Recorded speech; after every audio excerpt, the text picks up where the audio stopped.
Not only are you not in a place in society where you can judge a world-renowned philosopher like myself, you're not in a place where you can judge the taste of a man's sweaty cock after he fucks your mouth for $5, you revolting fucking whore. You're not in a place in society where you get to have an opinion on the taste of the dirty fucking cock that defiles your fucking mouth. Fucking whore. Slander about me is gonna come out of the mouth that sucked 1,000,000 cocks for $5 each? Fucking whore, learn your fucking place. I mean, it's alright, like, overrated as fuck, in my opinion. I mean, and you know what, though? That's typically how the bullshit goes, you feel me? Ladies and gentlemen, welcome back to the one, the only Nick's Nonfiction. You are here with your host, Nick Muniz. Today on the show, we got a special one, the May-themed edition, Dealer's Choice. I have got for you the Socrates Express by Eric Weiner. We got a German teacher in the comments. Did I say that right? Socrates said, to do is to be. Plato said, to be is to do. Sinatra said, do be, do. Ever heard the powerful final moving words of Socrates? I drank what? Poisoned himself with hemlock. You're thinking, how could philosophy help me in my 2020 modern life? This author starts by calling out all the iPhone addicts, all of the overeaters. Quote, we do not want what we think we want. We think we want information and comfort. We do not. We want wisdom. There's a difference. Information is a jumble of facts, knowledge a more organized jumble. Wisdom untangles the facts, makes sense of them, and crucially suggests how best to use them. This is what I'm always getting at on the show. Of course, we have facts and knowledge. We always touch on some wisdom, especially those who stick around to the end know that. And the underlying human condition is what Eric is going to put us in the face of today, with 10 of the best philosophers, Jean-Jacques Rousseau to Nietzsche. We're going in the woods with Thoreau, extracting all of the wisdom. And here's a literary one-liner. This one might get a laugh in the teacher's lounge. Wisdom does for young people what spirituality does for old people. Old people have heard all of the soothsayers, the Tony Robbins. They want some spirituality out here. Us young people, we need some wisdom. What is the next life hack that I could apply to my day-to-day? This guy's out here collecting all the information, and this is coming from the book guy. It's pretty petty to waste your time on Earth collecting knowledge. This is the point of the show. I'm distilling books down to 1 hour a week into wisdom. Some people are looking for wisdom in packages of peanut butter M&Ms. I'm not sure who wrote this, yuck 'em up. Knowledge is knowing that a tomato is a fruit. Wisdom is not putting it in a fruit salad. It's a proper sitcom laugh on that one. Socrates used to say, let thy food be thy medicine and thy medicine be... Okay, boomer, we have STEM technology. We all stumble through life like hoping that we're going to pick up wisdom here and there. It's in books, people. You have to, like all of these guys, summarize their entire lives into this. And Eric is doing a double summarization. I am distilling that again at the niche distillery. These people are fucking wizards. Philosophy means lover of wisdom. They, spent their whole life. We might get spiritual, pulling things out of the astral dimension. People don't have ideas. Ideas have people. And why do people read this crap? Let me give you one more quote. Life is not a problem for me. Not yet. This is from the author. But I feel the hot breath of time on my neck and a little stronger every day. I want to, need to know what matters and what doesn't before it's too late. Stoics, unite! What did Socrates' dentist study? Philosophy. What gym did Socrates go to? The Y. We'll be right back after a word from our sponsors. Trust me, Squidward. Take me home, it's the one place I can... SpongeBob! Why have you stopped playing that wonderful music?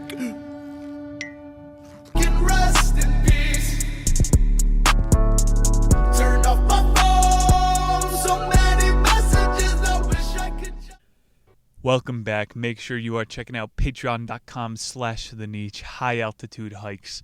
We're hitting scary summits this summer. And Instagram, Harry Schwunt. We're closing in on 20,000 followers over there. Eric Weiner.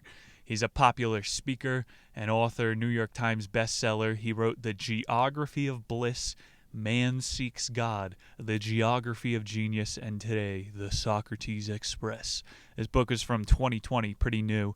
Publisher Weekly says, makes a convincing and winningly presented case for a practical application of philosophy to everyday existence in the 21st century.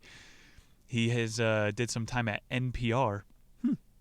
He spent a decade with them. They sent him all over the world. So he did pieces with New Delhi. He went to Jerusalem, Tokyo. If there's a New Delhi, it's got to be an old Delhi. Am I right? Is it some crusty old subway, an Indian guy? What are you doing? Take off your shoes. Excuse me, sir. You cannot park your magic carpet there. About the author, Eric Weiner, he wrote a few books. Wrote for New York Times. And if you listen to this show, you know, I've tried on all of the personalities. We're 2 years into adapting every book. You ever see that meme about middle schoolers when they leave a movie theater? You adapt to the personality of Batman or whatever it is. Every time I read a philosopher, those thoughts haunt me until I can cleanse my palate with a new book. And nihilism, you know, it leads you down a dark road. I'm going to tell you what personalities work best along with the best authors ever. Stop teasing it. A friend once told me that I'm like Socrates.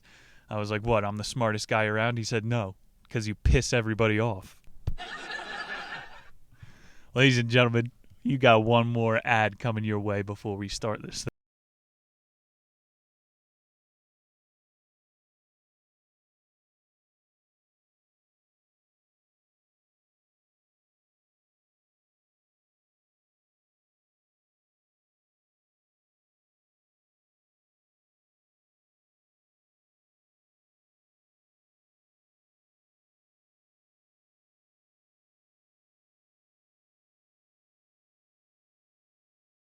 Oh my fucking... Fuck out of here! The Socrates Express, Chapter 1, Get Out of Bed Like Marcus Aurelius. Our journey begins 7:07 a.m. somewhere in North Dakota. Eric Weiner is a broad Amtrak's empire builder. It's a train going from Chicago to Portland, Oregon. Symbolic name for a train, isn't it? The Empire Builder, the Transcontinental. Wakes up with a thick, toxic, fog-clouded brain. As a philosopher declared, quote, there are two kinds of people. The first type views slumber as a bothersome interruption of life, an inconvenience. The second considers sleep one of life's unalloyed pleasures. I fall into the later category. I have few ironclad rules, but one is this. Do not mess with my sleep. Amtrak has, and I am not happy. Eric Weiner, at the beginning of every chapter, he's on a different train somewhere in the world, and his sleep is being disturbed, giving us a nice duality off the bat. Do you like sleep, or do you like waking up early? He makes a claim from the Holy Roman Empire, quote, our demons do not haunt us at nighttime. They strike in the morning. We are at our most vulnerable when we are awake, for that is when the memory of who we are and how we got here returns. Is this an old person thing? I'm going to have to disclaim my position first. Like, I'm fresh in the morning. I love waking up, seeing a sunset. Some people try to tell you the young person life hack. If you have something to do, get up 1 hour early. Well, then won't I just have to go to sleep an hour earlier at night? I did the whole daylight savings bit on the show before. It's like cutting an inch off of the bottom of your blanket and sewing it to the top. Yeah, my blanket is longer now. Buddy, it's the same inch. Why do we do this? It's for CERN. Eric reaches into his backpack of mind stimulation. He pulls out a Marcus Aurelius quote. It's who this is about. Marcus Aurelius, Roman emperor, commanded an army nearly 500,000 men and ruled over an empire that composed 1/5 of the world's population, stretched from England to Egypt, from the shores of the Atlantic to the banks of Tigris. But Marcus was not a morning Percus. person. He lingered in bed doing most of the work in the afternoon after a siesta. This routine put him at odds with the fellow Romans, most of whom rose before dawn. Good thing every child is standardized to wake up for homeroom at 7 o'clock a.m., right? These empire builders, Marcus Aurelius, this guy commanded 1/5 of the world, he woke up whenever the hell he wanted. And you know, he's considered the philosopher king for all the people who love stoicism. He was one of the first royalty who they didn't make go to school and shit. And he, look at that, grew up working out a ton and reading a bunch. He didn't eat Doritos and get high like Robert Hooke. Henry Ford quote here, "I want a nation of workers, not thinkers. If you let kids sleep in, they might actually have a fresh mind." Eric said later on the streets of Rome, bleary-eyed children walked to school in the pre-dawn darkness. Marcus, thanks to his elite background, had become homeschooled. They made the kids get up before daybreak. I've done graveyard shifts in my life. You feel like a vampire. But I think the one that sucked my soul most was like 5 a.m. coffee shops. So you have to be up at 4:30. I don't know, man. You know, it just throws off your whole day. It's fucking daylight savings on a minuscule scale. What do people have in common with Marcus Aurelius? Why should you care? He controlled the Roman army. I can't even control my desktop space. We have a common enemy with this guy. He hates mornings. It's not a universal, but a bad day usually follows a bad morning. So you got to set the tone for the whole day. You can't just sleep through the mornings. Like I'm saying, fix the entire thing. It's like college students that listen. Cramming for a test does nothing. If you listen to these sleep people, Andrew Huberman is the big neurologist now. You get more reps when you sleep. So don't stay up and pull all-nighters. You're forgetting the things that you just studied. And you're basically drunk when you stay up for a long time. Stoic statement from Eric here, quote, "Mornings provoke powerful conflicting emotions. On the one hand, morning smells of hope. Every dawn is a rebirth. Ronald Reagan didn't campaign on a slogan of late afternoons in America. It was his promise of morning in America that catapulted him to the White House. Republicans always have the stoic campaign slogans. MAGA. Obama was change. This guy is a Taoist. I regretfully voted for Gary Johnson in 2016. I think that's my only presidential participation. His campaign slogan, it was, our best America, yet live free. That was a pretty good one. But we're yet to see any political spectrum slogan come true. Eric quote, "Too political. For some of us, though, mornings smell of simmering despair. If you don't like your life, chances are you don't like your mornings." This is what I'm trying to get across with Freud and the hypnagogic state. When you wake up feeling groggy, maybe it's because you hate your life too, and your subconscious brain is still there, and it's trying to tell you, bro, I'm not trying to do this all over again, and again, and again, and again, and again. I like this quote. It's stoic and it's psychedelic. Mornings are a time of transition, and transitions are never easy. We're leaving one state of consciousness, sleep, and entering another, wakefulness. To put it in geographic terms, mornings are the border town of consciousness. Damn! Tying it in with the trains. You're on the Consciousness Express in the mornings, and you're coming out of tunnels. Trying to find some quotes. I like that quote. I also like that one that climbers say, because they're always changing from one state to another. I come alive in the death zone. That's the energy, though. You gotta embrace the state changes. There's no right side of this issue. Should you wake up early? Should you wake up late? Philosophers are all split on it. Nietzsche woke up at dawn. He splashed cold water on his face. He worked until 11 a.m., I think I remember reading once that he would drink cold milk all day. He never drank water. This man must have had the most legendary milk mustache ever. Immanuel Kant, this guy made him look like a slacker. He would wake up at 5 a.m., immediately light his pipe, and start writing. There's a spectrum of the waking hours, but no one successful really sleeps until 10 a.m. Like I said, dawn before. Marcus Aurelius, never later than 10. That's the rule. This will take us to the end of the chapter, eases us into the rest of the book. The philosophical ought. So you should get out of bed. It doesn't mean that you have to. It's healthy to get out of bed. There's people that are bedridden, and you probably wish that you would have, but it doesn't mean you ought to. And, my emphasis doesn't make it sound like a sound argument, but it's logically structured. I'm not trying to lose anybody in the weeds here, but what always follows the ought is a yet. So I ought to get out of bed, yet I don't want to. Here's a slam dunk. I don't have to get out of bed because Marcus Aurelius didn't get out of bed. When I tell you these guys slept until 10, that's not supposed to motivate you to be lazy. You don't have to, yet you should.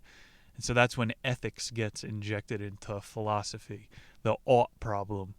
Marcus displayed great courage in battle, but as biographer Frank McClin, his most courageous feat was his constant striving to curb his natural pessimism. Even these big old kings, they got to check their sad boy side as well. Marcus was known for having chest and stomach pains his whole life. It kept him up at the nighttime. Eric's whole point is it doesn't matter when you get up. It's the attitude that you tackle the day with. Got a couple more quotes. Meditations, the book by Marcus, is unlike any book I've read, says Eric. It is not really a book at all. It's an exhortation, a compilation of reminders and pep talks. Roman refrigerator notes. What Marcus fears most is not death but forgetting. He constantly reminds himself to live fully. Marcus had no intentions of publishing his refrigerator notes. They were intended for himself.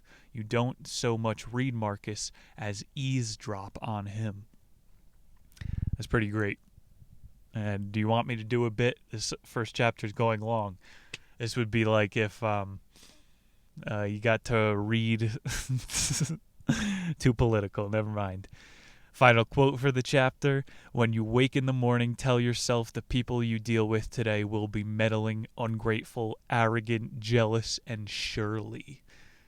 Life hack. You got to wake yourself up before the demons wake you up. At least this guy didn't go as far as Jean-Paul Sartre to say, hell is other people. Yeah, wake up before the demons. Chapter 2. Wonder like Socrates. That's the sound of wonder to me. Eric starts off saying, each one of our thoughts is connected to the next like boxcars on a freight train. They depend on one another for their forward momentum. Got to conduct your thought, your boxcars well, and feelings follow the same pattern, that second layer of how you feel, the ethics of something. So your thoughts really do carry a lot more coal, and you can often trace the back mood back to its causation, he's saying. This leads to Eric's first real point for the chapter. All great discoveries and personal breakthroughs begin with the two words, I wonder. And like the words of creativity are, what if? But I wonder gets you to think about inside your head. There's underlying, like locomotives. He said anger is one of the engines that you can use to push these thoughts. But that shit is toxic, bro. You're burning coal. Get some cleaner fuel. Eric had one of these moments, quote, rarely once or twice in a lifetime, if you're lucky, you stumble across a sentence so unexpected, so plump with meaning, it stops you cold. I found such a sentence buried inside an odd little book called The Heart of Philosophy by Jacob Needleman. Here's the sentence. Damn, dude, finally.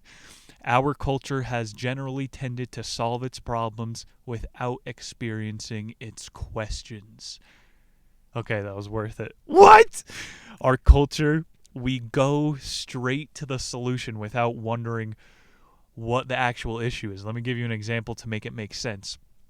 Silicon Valley, the whole mindset, people are miserable. Let's collect more data on them and find out how to troubleshoot this. We have enough data. You watch everything we do on our phones. Tech isn't asking the right questions. Why are we miserable? Are we helping? Are phones making us happier or more sad? And no, we go straight to, what's the problem? You need food faster. Here's an app for that. What's the question here? Is the food apps making us happy? And yeah, the point of life isn't to be happy. It's convenience for Silicon Valley. He goes deep semantics on us. The word experience and question are always intertwined. So you got to start with I wonder, and this will lead you to questioning why Silicon Valley needs us on their bullshit. Eric moves on to a better quote. Socrates isn't an easy man to know. Perched so high on the pedestal we've erected for him, he's barely visible, just a speck, an idea, a fuzzy one at that. And this whole chapter called Wonder Like Socrates, he's the first thinker. He got killed for wondering. Eric continues the quote. He was a man, a breathing, walking, defecating, love-making, nose-picking, wine-drinking, joke-telling man. An ugly man, too. The ugliest man in Athens, it was said. His nose was broad and flat, his lips full and fleshy, knees weak, arms heavy. His belly large, he was bald. He had crab-like eyes, widely spaced, on stalks, that endowed him with great peripheral visions. This guy sounded like a wretched beast. He wore the same clothes every day. It was rumored that he barely bathed. He walked everywhere barefoot. Socrates was a hippie.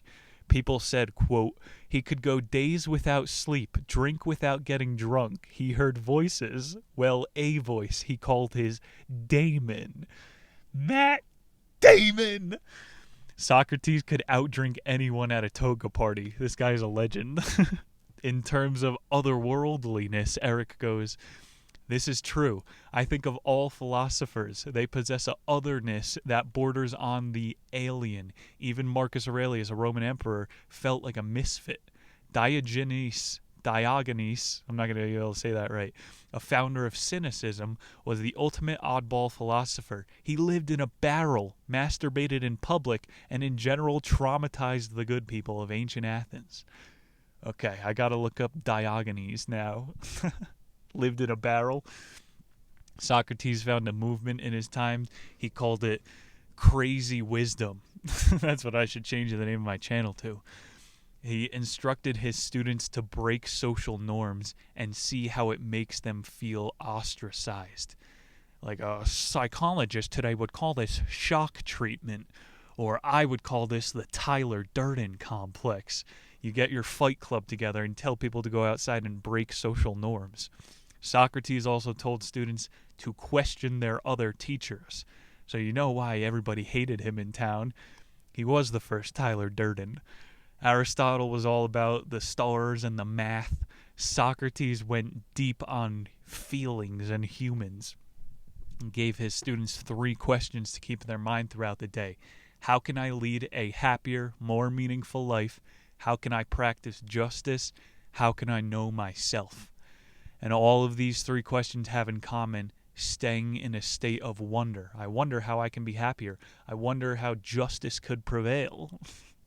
And then I wonder how I can know myself. In Socrates' words, Athenians, it seems, work tirelessly to improve everything except themselves. That's silly. Sounds like America. He declared it his life's mission to get people to get their own house in order. Just start wondering about things. The coolest part about Socrates, I thought, Eric said, there's no such thing as Socratic thought, only Socratic thinking. Socrates was all means and no ends. Like, take it to school. All means, no ends. Everybody gets an A. As long as you're trying, it's the means that you're getting to this thing. Not everybody learns at the same pace, but we stick everybody in a classroom, so smart people get bored and develop ADHD, and stupid people feel bad about themselves. Socrates is like the real father. I don't know, man. We need a joke in here. As long as you're thinking, you're not wasting space, I believe. Like, as long as you're trying, that's the whole I think, therefore I am. A lot of people out here aren't even thinking. Yoda said that quote while looking at a Polaroid. I botched it already. I think, therefore I am. I think, therefore I am. Fuck. Moving on mid-chapter. One of Socrates' most timeless quotes summarizes this one.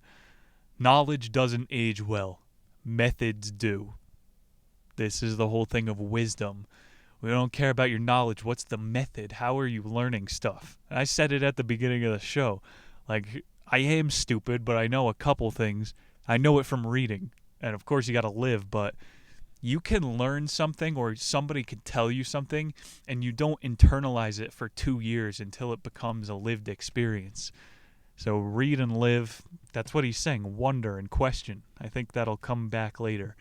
Eric apparently agrees. Quote, scholars deploy many fancy terms to describe Socrates' method, the dialectic, the elucius, inductive reasoning. I prefer a simpler term. Talking. I realize that doesn't sound sophisticated and probably won't snag me the Nobel Prize, but it's true. Talking. That's all it is. It's writing, is talking to yourself and putting it out. You have to spend time with an idea. I'm getting trippy again on it. Those ideas have people. That demon is inside of you and you got to feel that idea out or snuff it into your subconscious. This guy's a pretty funny author. It's true. You see why questioning is similar to experiencing? It sets your mental discourse in the same synaptical cycle. A dialogue is simultaneously doing what questioning and experiencing is. You're experiencing a new conversation. So Socrates just got his students together and would talk, whereas all the other professors he made fun of made people memorize things. My favorite class in college, Mr. Steiner. You won't be able to look him up. He used to get high before class, and then we would talk about crime outside. And there was a wide swath of people, kids that wanted to be cops and then hippie kids. And you watch them all go at it. You would hear some new things. And see, that was an experience. I felt like I was on a roller coaster. I don't remember being lectured to. Eric is saying questions seek meaning as much as they infer it. So when you ask someone else a question, you infer some new position from it. I think, therefore I am. That's the only wisdom from this part. All this is knowledge. Another great philosophical question I like. Where's the party at?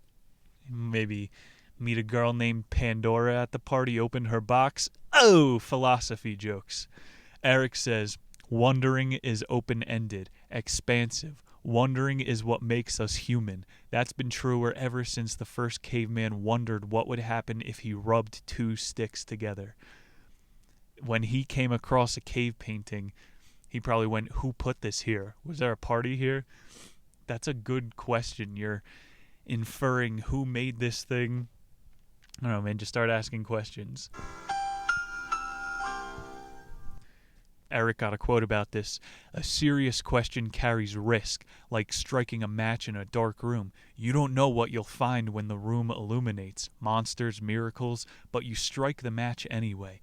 That's why serious questions are uttered, not confidently but clumsily, hesitantly, with gangly awkwardness of a teenager. Damn! Great quote.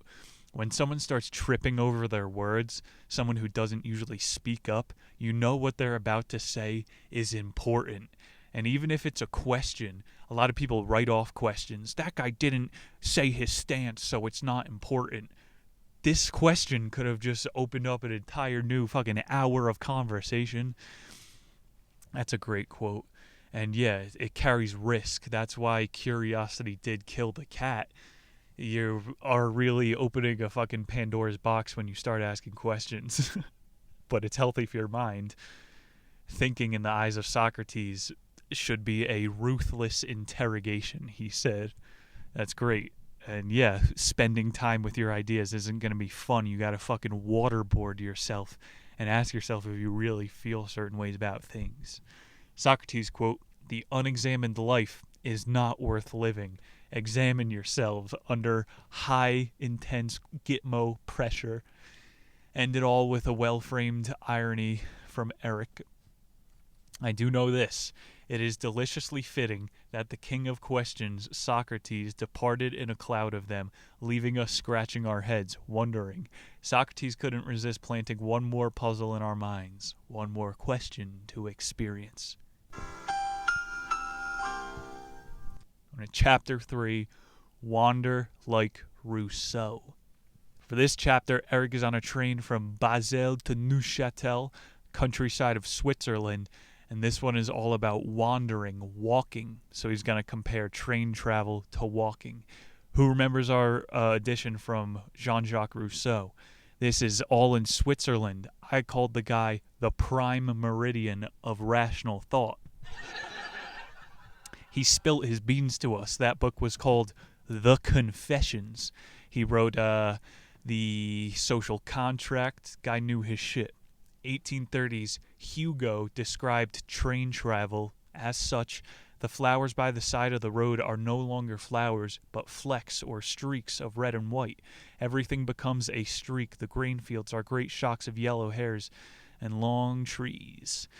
Some thinkers in the early 1800s, days of trains, they thought it was too fast-paced. You need to stop and smell the roses. The Travelocity gnome was right. Back in Hugo's time, trains traveled 15 miles per hour. That was too fast for him. Speed is relative. Can you even imagine? I'm going off the rails. Jumping into Eric, quote, Jean-Jacques Rousseau was a man of multitudes, philosopher, novelist, composer, essayist, botanist, audactic, fugitive, political theorist, masochist. And we learned from the Confessions he was one hell of a musician. Didn't know he'd like to have his balls tweaked. Most of all, he was a walker. He walked often, and he walked alone. Yes, a stroll with a close friend had its pleasures, as do walking clubs, but as its heart prefers, walking is a private act. You know, just even pacing off another person gets in your mind. Walking alone is liberation. Robert Stevenson, the guy who wrote Jekyll and Hyde, he wrote Treasure Island, he called walking following the streak that takes you this way or that. And see, it combines the railway thing, the streak. You kind of get into this weird trance when you're walking. Rousseau followed his inner freak. He got lost in the Parisian countryside, got kicked out of boarding houses, slept with mademoiselles left and right. There was an essence of freedom in walking he kept writing about. Especially in today's world, walking is a choice. You know, you could drive somewhere, take the bus or the train, and it's a relatively slow method compared to buses. You assume someone's exercising when you see them walking. You know, look at that guy being healthy. I'm trying to think here. The citizens of Boulder, Colorado must think that I am a disembodied spirit, the way I just float around. Sometimes I'll do the Asian man, hands behind my back. The story from the Confessions, Jean-Jacques, he was an apprentice for an engraver. They both hated each other. One day he went to the countryside and he came back too late. The city gates were closed to Geneva. So at 16 years old, he's like, I guess I'll just walk the countryside. He's France's Johnny Appleseed. And our Johnny Appleseed hated the social contract. That is an archetype. While Rousseau, he came around to Paris in late age, he had an aversion to cities. So he said he felt unnatural and would only go there to get work published. He would visit Voltaire a lot. The Rousseau quote here, I found in the pain, in the shame, even a mixture of sensuality that left me desiring more. That was explaining his walking fetish. Like, it hurts you after a while, too, to walk too far. That's when the real good stuff starts. I can't really relate with Eric this chapter. He goes, Mother Nature is something of a nag. A nag? It's the cradle of life. She's constantly reminding me of my core incompetence. I don't know how to pitch a tent or unpitch a tent or anything involved with a tent. We know, Eric, you have erectile dysfunction.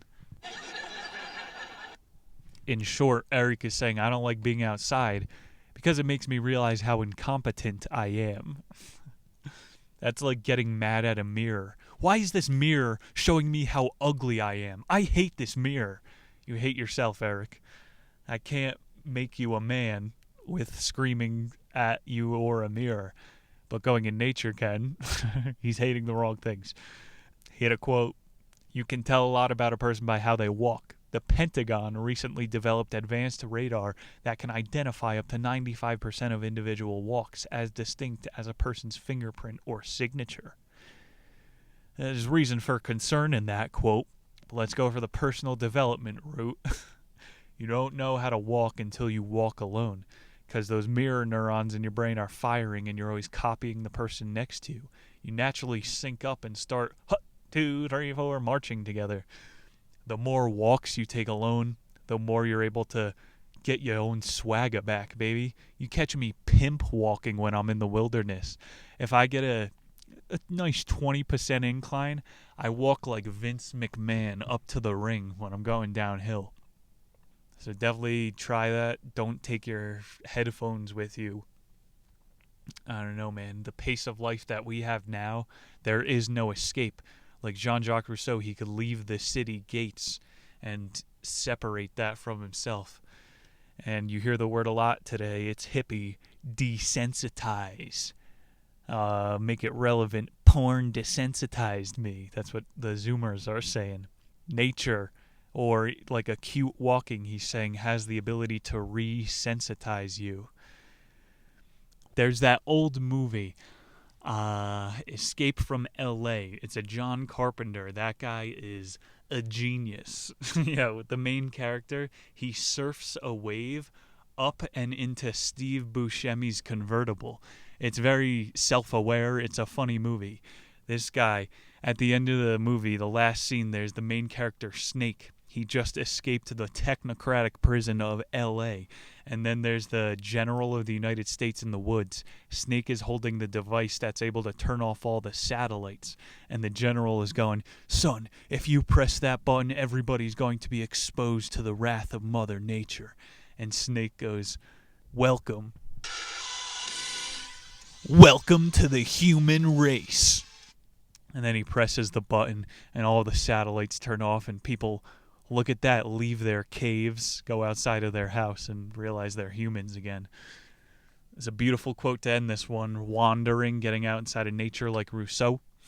Rousseau, like Socrates, was a kind of anti-philosopher. He had no patience for empty logic chopping or hair-splitting metaphysical subtleties. He was a thinker, but not an overthinker. Rousseau knew that his favorite organ, the heart, possessed its own intelligence. Once we access not with furrowed brow and tight jaw, but with loose legs and swinging arms. And once you get into the fun stuff, the heart is the portal, my dude. Definitely get in touch. Your best ideas won't come from like a boardroom full of executives, 10-point plans. It's not going to even come from intense brainstorming. Get outside and walk. This is the wisdom for Chapter 3. Walk this way! Chapter 4, See Like Thoreau. On the train, Eric is discovering how the quiet car is the most civilized place in civilization. I would have to say the least civilized place is a megabus. You got 5 people playing Clash of Clans on full volume. It's the universal test of a good citizen. That and the shopping cart. If you're an asshole who just leaves your shopping cart in the middle of a parking lot, you're a net negative on Earth. Henry David Thoreau, quote, was thrust upon me in 9th grade. I couldn't follow him, nor would I even have if I could. As I said, I was no woodsman. My life is not a model of simplicity. I promptly exiled Walden to the Serbia of my brain, where it joined Moby Dick, the brothers Karamazov, and integral calculus. Novelists like Dostoevsky, Herman Melville, get that out of here, says Eric. That movie, The Big Lebowski, that's probably what this guy is watching. All of the symbolism is in front of your face. The dude and the nihilist go bowling. It's a pretty good movie, but it's a little too much fucking, hey, over here. All that being said, Eric admits, if I've learned anything from my philosophical investigations, it's that first impressions are often wrong. Doubt is essential. It is the vehicle that transports us from one uncertainty to another. More of this train car stuff. Thoreau, he was born in Concord, Massachusetts. Late 1830s, he was fired from his teaching job. He wouldn't inflict corporal punishment on the students. So he left all of his material belongings, pursued a simple life in the woods. Walden was the name of the bog that he was warned to stay away from. So, of course, he went there and made it livable. Yeah, Walden, it's boring, and ninth graders read it. I'm pretty sure that Thoreau is the original Shrek. He moved to a swamp. Quote, Thoreau possessed a certain iron pokerness, an uncompromising stillness in his mental character, said Nathaniel Hawthorne. Nasty Nate, the Scarlet Letter, our boy. I think that Nathaniel Hawthorne and Henry David Thoreau are Shrek and Donkey, and they were both cast out to the woods. I should make one of those viral YouTube videos, the transcendentalism behind Shrek and Donkey. Famous quote from Walden, in wildness there is preservation of the world. It is often misquoted as wilderness, but that's not what he meant. Wilderness exists out there. Wildness resides inside us. Wildness is strong and willful. That's the wisdom right there. And another thing that your ninth grade teacher won't tell you, Thoreau was a pussy. I'm trying to fight off a sneeze here. Isn't that one of those astrology girl things? When you have to sneeze, it means that you're saying something on the nose. Sorry. Your ninth grade teacher won't tell you how much of a pussy Thoreau was. This guy would commute to the nearby town from his bog, and he would do his laundry there. He would eat pie there. Like, it's like how these modern YouTubers, the biggest ones, do overnight survival challenges. They conveniently cut around all of the sleeping shots in the nighttime and go back and sleep in their fucking vans. I'm calling you out. You're the new Thoreau. Thoreau was the original woods YouTuber. Nathaniel Hawthorne used to put out hype pieces about him and how deep his eyes were blue. You know, it's a circle where they're all putting each other up. Eric quote, Thoreau's vision was legendary. At a glance, he could estimate the height of a tree or the weight of a calf. He'd reach into a bushel of pencils and by sight alone grab exactly a dozen. He had a knack for finding buried Indian arrowheads. He's a Superman. Thoreau wasn't one to tolerate the materialism, non-materialism debate. He's one of these anti-philosophers. I don't care. I'm trying to live a simple life here. Quote, Thoreau refused to get twisted in such epistemological knots. Trustworthy or not, our senses are all we've got, he argued, so why not use them as the best we can? His was an outside-in philosophy. I hate these, like, real scientific philosophers. Schrodinger. How can we be certain the cat inside of the box is alive? Meow. Shut up. How can we be certain the cat is alive? Thoreau would be like, dude, open the box. What are we doing? Epistemological. Shut the fuck up, dude. The ability to see past dead ends is like American transcendentalism embodied. It's a dead end. Do we know if the cat is alive when we close the box? You'll never know.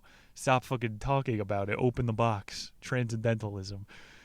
Just because at one moment you can't see the cat, dude, doesn't mean it ceases to exist. What are these physicists wasting all of our grant money for? Eric, quote, for Thoreau, seeing and feeling were intertwined. He couldn't see something if he didn't feel it. How he felt determined not only how he saw, but what he saw. Sounds like he had selective attention. You gotta in the world. He also used the word intertwined, which quantum physicists also use. You know, got to read that Dean Radin on here, the metaconscious circus. There's all these different waves of transcendentalism. It just gets confusing. I would say Mark Twain was the second after these Thoreaus. Like when he went to the Rocky Mountains, he said, I finally understand why seeing is believing. And see, those transcendentalists before were like, you got to trust the unseen, your senses. So transcendentalism kind of isn't anything because the different waves go back and forth. It's just like feminism.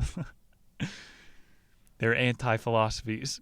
Here's a quote from Eric. It's not easy to see slowly like Thoreau. Vision is the speediest sense, far faster than, say, taste. There is no visual equivalent of savoring. So there's that wisdom. We got a wisdom sandwich this chapter. The wildness is inside of you, and seeing takes a long time. You can't savor a sight. Take a picture. It'll last longer. Thoreau wrote, his senses being in constant strain, the outdoors helped him detoxify his mind. Yeah, that's what I'm trying to say. Get outside. Thoreau, he had a double stack CPU inside of his cabin, right? He had smart light displays next to his weeaboo pillow. Get the fuck outside, people. There's more happy in simplicity as well. If we're going to learn something from this guy, you don't need to go to an artisan tea shop. I go out into the woods during a sunset, bring my pocket rocket, a nice tin cup, and you put ponderosa pine needles inside of your cup. Boil that thing. It's got more vitamin C than a cup of orange juice. It's got all these antioxidants. Tastes kind of silly, but it makes a rainbow in the cup. You get a nice treat during a sunset. The simple things, that's what life is all about, baby. Final quote, change your perspective, and you change not only how you see, but what you see. From the right point of view, every storm and every drop in it is a rainbow. See like Thoreau.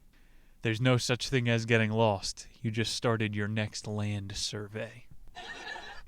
Quickest laugh ever. Chapter 5, enjoy like Epicurus. I'll pick up the pace. This is the shortest one of the bunch, too. It's about enjoying yourself. This is the decade of vice. We know this. Eric begins. Born in 341 BC on the island of Samos, Epicurus turned to philosophy at a young age, and for the usual reasons, an abundance of questions and a deep suspicion of the answers adults gave him. Rightfully so. All adults do is lie to children. 1, 2, 3, eyes on me. And what if I don't? Epicurus' main belief was people need to be shaken out of their trance of habit. You're either living or you're dying, and to enjoy, you got to get shaken out of your normal zombified state. For Epicurus, this meant leaving behind his teachers, Democritus, Herculitus, and moving to Turkey to tend to his own garden. Regarding gardens, Eric says, gardens require tending, so do our thoughts. Someone who thinks it is not a philosopher, and many that someone who putter about. Yeah, your mind is a garden. You got to teach or use your thoughts like plants. Like I said before, when you internalize a thought, the inception can happen 2 years later. So you have to try to water these thoughts. Voltaire picked up this idea. His quote, the gardener does her bit, planting and shoveling and weeding, but ultimately the fate of her garden lies elsewhere. It rests with the natural process, and yes, the magic that unfolds within the garden walls. Philosophy contains its own magic, provided you do the hard work. Yo, that's the truth right there. Wisdom. I gotta read more Voltaire. It's a good metaphor, man. Watch your ideas grow with a little bit of luck. If I bring back my quote, people don't have ideas, ideas have people. If we apply the garden logic to that, people don't have gardens, gardens have people. Little shop of horrors. Gardens have people. You ever feel like nature is growing on you? Eric was on a train to Athens. He was saying, this is an important place because philosophy started here. Leads us to the better quote. Epicurus honed his own senses. He was a keen observer of human behavior. He surveyed Athens, and everywhere he saw people who had enough food, enough money, and certainly enough culture. Why weren't they happy? This is the century of excess. Why do we have the most suicide? Before he was kicked out of the city, he tried to get people on his, quote, 4-part cure. Epicurus would tell him, like medicine, philosophy must be ingested at regular intervals. And he prescribed certain dosages of philosophy. You don't give a newbie a Nietzsche for their first read. Like medicine, he said there are potential side effects, dizziness, disorientation, and occasionally manic episodes. Oh. So yeah, when you read a Marcus Aurelius, you get manic. Bro, I could fucking control an army. And you need that energy from time to time because then you regress to the mean and become boring again. You got to prescribe yourself the right dosages. That's why I'm saying these guys are wizards. You can alter your consciousness with books. Sober people are liars. Ideas fucking influence consciousness. An idea. I'm getting high off of ideas, bruh.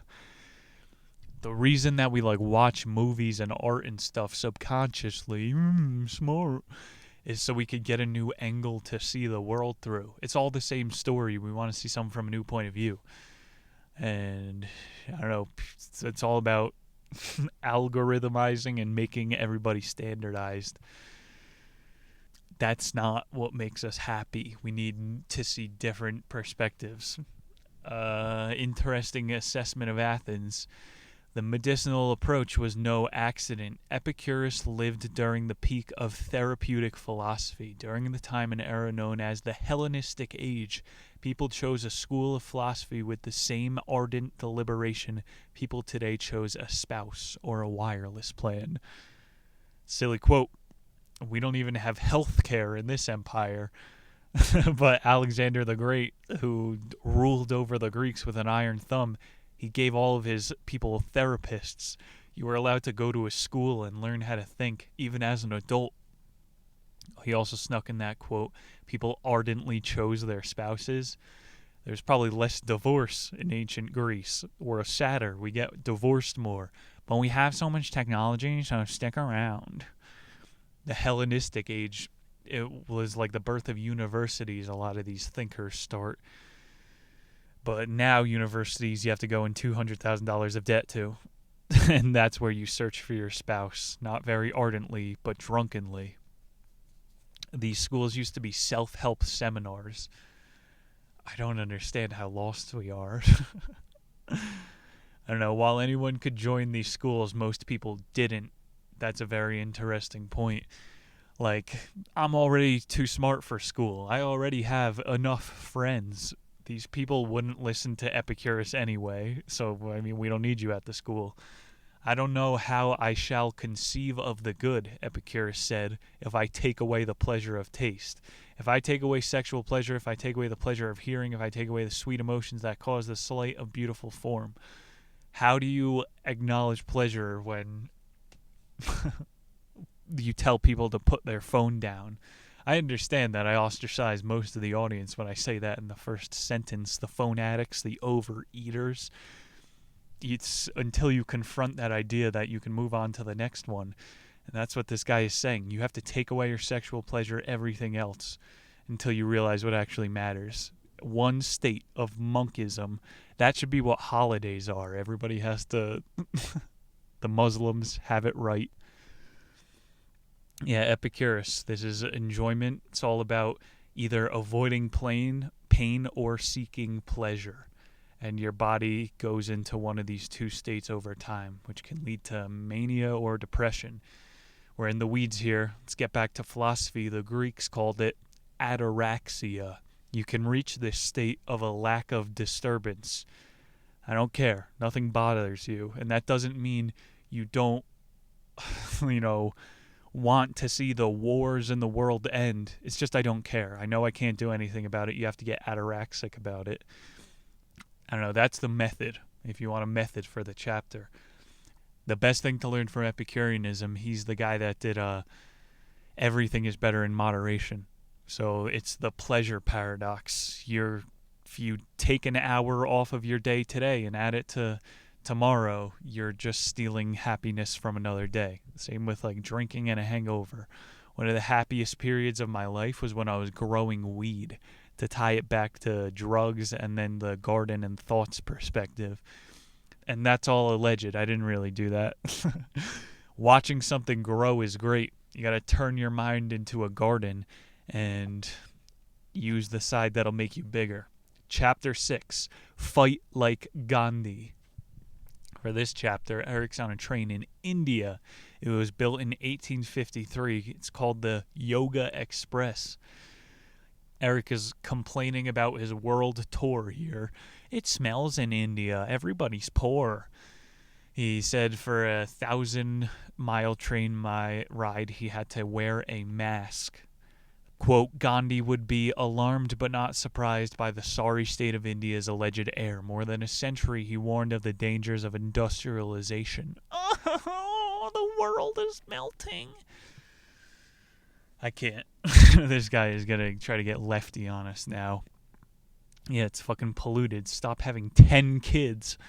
Eric did see some things that Gandhi would approve of. A bunch of teenagers street walking. You know, Gandhi's not a good person. He slept with teenagers. He was part of British intelligence. No one tells you that part.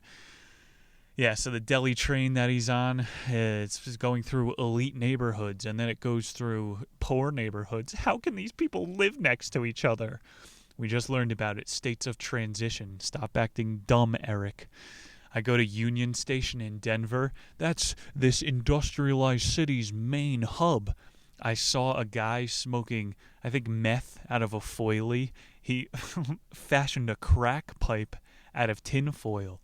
And yeah, he's smoking crack in the middle of Union Station. Stop talking about how India sucks. Let's fix America, fuckhead. I feel that way. Eric says, Mohandas K. Gandhi wasn't ambivalent about much, except trains. Great quote. He was outspoken on the matter. We'll give him some grace. On the third hand, Gandhi saw the railroad as such, another way for Britain to keep India under her thumb. As like other philosophers I've encountered, he was wary of excess speed. Is the world any better for quick instruments of locomotion, he asked. Gandhi said, how do these instruments advance man's spiritual progress? Do they not, in the last resort, hamper it? And so don't give this credit to Gandhi. My boy Jean-Jacques Rousseau invented the purification of morals argument, which is, are these advancements of instruments impeding our spiritual progress? That's a big yes. iPhones don't make you smarter. They make you stupider and less in touch with your own higher self, or whatever you want to call it, your third eye, your spirituality, if you're a fan of Gandhi. It's kind of bullshit. Every thinker rips off each other, and yeah, Gandhi was part of intelligence, so instruments are neutral is the whole wisdom I'm going to try to give you for this chapter. Technology isn't good or bad. It's the application. If we're using it to spy on each other or monitor each other's bank accounts, it is a bad application. Trains can bring the circus to town. It could also bring the Uyghurs to work camps or, you know, the Berkowitz family. You get the joke. 1896, Gandhi was kicked off a train in South Africa for his skin tone. Led to a more famous quote of his. Real beauty, he said, is doing good against evil. All violence represents a failure of imagination. Non-violence demands creativity. Gandhi was always searching for new, innovative ways to fight. How brave. Yeah, non-violence is innovation. Like, why didn't he just paint his face white? Make a mockery out of the thing. I lost so much faith in humanity during the whole mask debacles. I saw one guy who wore a Zorro mask. I saw a couple of gas masks out there. But we have zero rebellious bones in America. They had the white bike movement in Amsterdam. I got a whole book on that coming. That is the Gandhi spirit. Get nonviolent and start mocking these fucking laws. We are going to be enslaved in the social credit system. They're talking about ID 2020. Don't use it. Do not comply. And like I said, no one rebels, so let's move on. Eventually, quote, yes, Gandhi imagined a world without violence, but he was realistic enough to know that he was unlikely to happen soon. In the meantime, we must learn how to fight better. Yeah, you know, you're a pussy. Violence is for men. You gotta re-listen to The Art of War. It's the beta male that attacks first. Quote, Gandhi has obsessed with masculinity, words like manliness, strength, courage. Even his complaints about Indian railways were couched in terms of emasculation.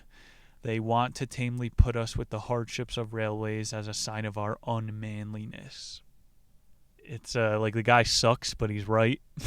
We're getting pussified by technology. It isn't making us manlier. That's why I'm obsessed with chainsaws. It's the one thing that makes us sick. And guns. That's cool tech right there. Yeah, most technology is cucking us out. I would much rather have a horse that I could be totally free on, not paying 10 a gallon. As old as 75, Gandhi was taking vows of celibacy, and then he would invite teenage girls into bed with him and not sleep with them. And it's a vow of celibacy, and you have to believe him. Here's a peaceful way to fight back for my Union Station idea. Let's bring the chapter to a close. How about I raise money to then pay the hobos $50 each to camp outside the mayor's mansion? Mayor Hancock. That is called non-violent compliance. Got a quote here. Mahatma Gandhi took one last train journey 13 days after his assassination. He was a ghost, the second coming. And his ashes were placed on a train, and they made it go all the way through India. What a nice story. Fight like Gandhi. Let's start throwing poop back at the upper class. Let's go to chapter 7. Have no regrets like Nietzsche. Woo! Second to last one, and this is my guy. We got another one of his books coming up in a month, so keep it quick. Eric is on a train heading through the Swiss Alps. He's just rubbing it in our face. He says, the beauty never ends on this ride. At some point, you're wishing to see a rundown lumber yard. Eric spent a ton of time this chapter. He was saying his favorite movie is Groundhog's Day. Quote, as Phil Connors wrestles with the blessing and the curses that are his eternally reoccurring day, he also wrestles with philosophy's major themes. What constitutes moral action? Do we possess free will, or are our lives fated? How many blueberry pancakes could a grown man eat without exploding? This guy loves Groundhog's Day. It is a good movie. The whole way this ties in, Nietzsche lived Groundhog's Day. Eric arrives in Sils Maria, quote, 124 years after Nietzsche. I see why he liked it. The gingerbread houses, authentic as they are adorable, the air sharp and clear, and everywhere I look the Alps stretched skyward. If there was such a thing as Swiss dirt, I see no evidence of it. Even the trash cans are spotless. He lived in a winter wonderland. Why was Friedrich Nietzsche so damn sad? He visits his room. It's above a local tea shop. There's one narrow bed in it, a small writing desk, oriental rug, a kerosene lamp, 0 posters of chicks. We know his cot went unused. Nietzsche was a virgin his whole life.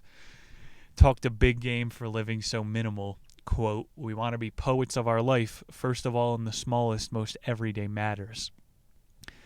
Like, every douche on Snapchat. Hey, yo, my life a fucking movie. Yeah, a horror movie. Nietzsche was saying, make your day the best day ever and keep working to perfect your day. Here's how Nietzsche's Groundhog Day began. Nietzsche craved routine. He woke early, took a cold bath, and then sat down for a monkish breakfast. Monka. Raw eggs, tea, and aniseed biscuit. During the day, he wrote and walked. In the evening, between 7 and 9, he sat still in the darkness. An admirably rigid routine, but hardly heroic. Where, I wonder, is the philosophical daredevil, the aeronaut of the spirit? I'd be scared as hell if I came across a dark park bench and Friedrich was sitting there. You would think he was a flasher. Eric said the mustache was how he fooled people into thinking he was deep. Bismarck was the Kaiser at the time, so he grifted off of that style. Judge for yourself, quote, from age 13, Nietzsche suffered from migraine headaches that, along with a panoply of other ailments, plagued him throughout life. His terrible eyesight worsened over the years. He suffered fits of vomiting that lasted hours. Some days he couldn't get out of bed at all. His dad died when he was young of softening of the brain. You get the picture. It's super depressing, and then the end of his life is even worse. Eric takes the stoic turn for the chapter. Friedrich lived in death's shadow, and so he lived every day as if it was his last. And you're saying, if it was my final day, I would want to drink a zillion beers. I would have sex on the lawn of the White House. If it was really your last day, you would probably want to chill, probably want to mentally prepare to pass on. Nietzsche discovered some pyramid-looking rock near Silvapana. It was the big lake near his hometown. And so this was Friedrich's claim to fame in his hometown. Claim to flame because he wrote the inferior sex about women. He never left his local town because he had some street cred there, and it was a winter wonderland. He became the best shit poster ever. Like I said, Thoreau was a nature YouTuber.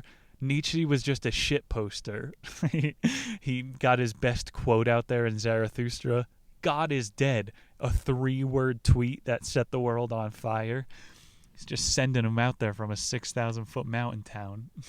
I like this one of his. What doesn't kill you makes you weaker. He's like, stop doing things. It's wearing you out. Sit in your cot all day. Protect your mind. Fuck that. He didn't drink, so he would have probably bombed in front of most audiences. Listen to this one. Alcohol makes you as stupid as Christianity. You would never get a laugh with that. Nietzsche found a joke that somehow pisses off the drunks and the sobers. That's legendary. Except it's not funny because crowds don't laugh at it. You know, this is the guy that we did good versus evil. Like, when you start thinking about things in binaries, your IQ drops 15 points. And that's how you communicate to the masses. He's not wrong. He's just an asshole. He didn't use his proposed megamind just for trolling. He wrote the eternal reoccurrence of the same. He was going, your energy gets recycled. So, yeah, perfect this day because you probably have to relive it a million times. Groundhog's Day. Why did he eat raw eggs every morning? That's his paradise. Have no regrets like Nietzsche. Do what you like, he says. He empowered people by saying you have the will to power. Yeah, man. He might have influenced Hitler, but the message is good. Another good quote. All truth is crooked, all lives too. Only in retrospect do we straighten the narrative, assign pattern and meaning. At the time, it's all zigs and zags and white space. Breaks into texts that cleave our former selves from incipient future self. I'm not attaching my entire belief here, and I'm trying to warn you of doing the same thing. He's going, man, it's all just random zigs and zags, and we attribute pattern. That's not true. There's no way to know that. It's philosophically sound. But yeah, maybe you are being led by something. Just a caveat to give you the other side. Eric ends the chapter. There's a reason Groundhog Day is a comedy. If we do live the self-same life over and over again in the self-same way forever and ever, then what could we do but laugh? How to have no regrets like Nietzsche? Dance.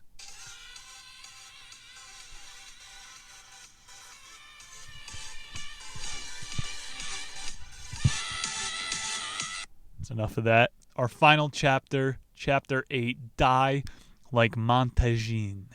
1530, he peaked with Les Essays. It would be fun to have that one on the show because all he does is mock intellectuals.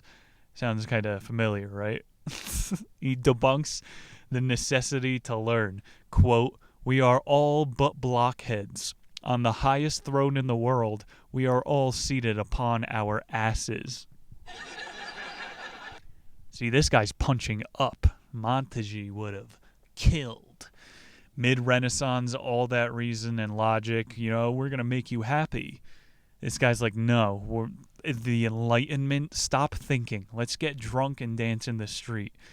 Relating it to the last chapter, quote, in practice, thousands of little women in their villages have lived more gentle, more equitable, and more consistent lives than Cicero.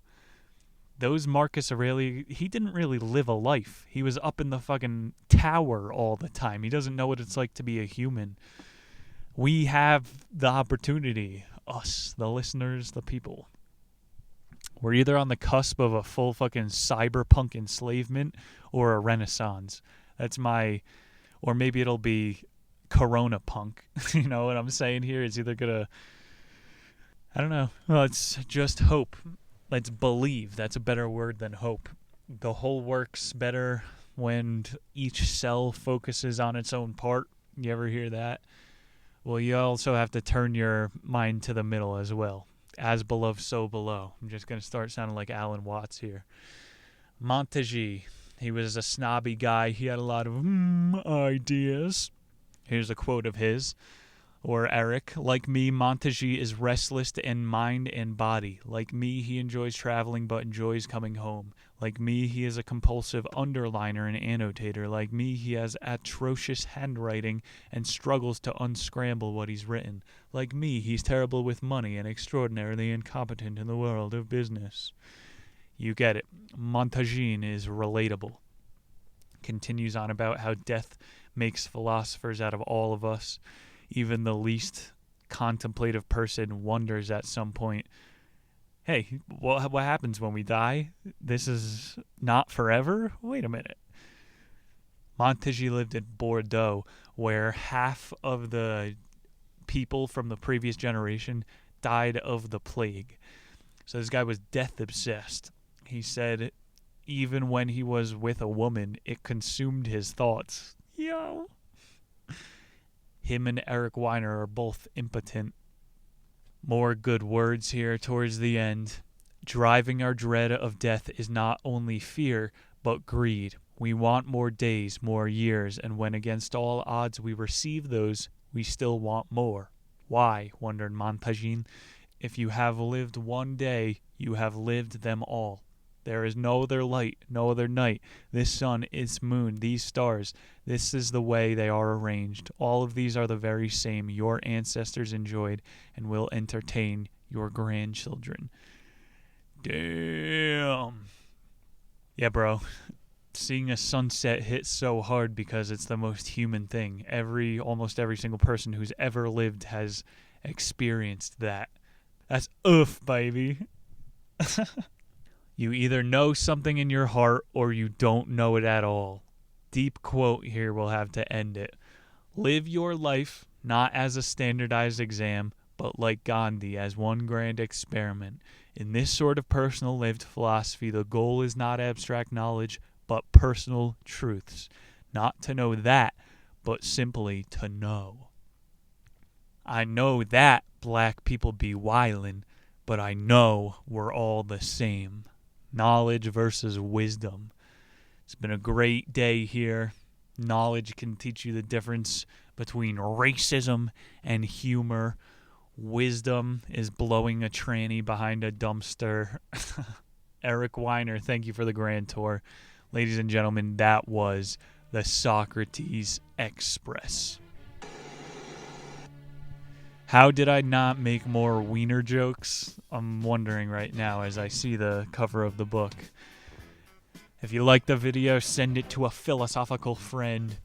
We are underway for the month of May. Ladies and gentlemen, next week on the show we have got Japan restored. It is time to dive into another nationality, see what the future holds. The East. I bet you guys needed to do some restoring after eating those nukes, huh, Japan? Japan restored? Sorry, not sorry. You're getting an American take on the honorable Japanese culture and the not so honorable disintegration into their sexless cyborg state. It's gonna get fun. Japan is where East meets West. It's a balanced view of the world. As always here on Nick's Nonfiction, I want to thank you guys, the listeners. I hope you enjoyed this edition. I hope you were able to get some wisdom of your own out of it. My name is Nick Muniz.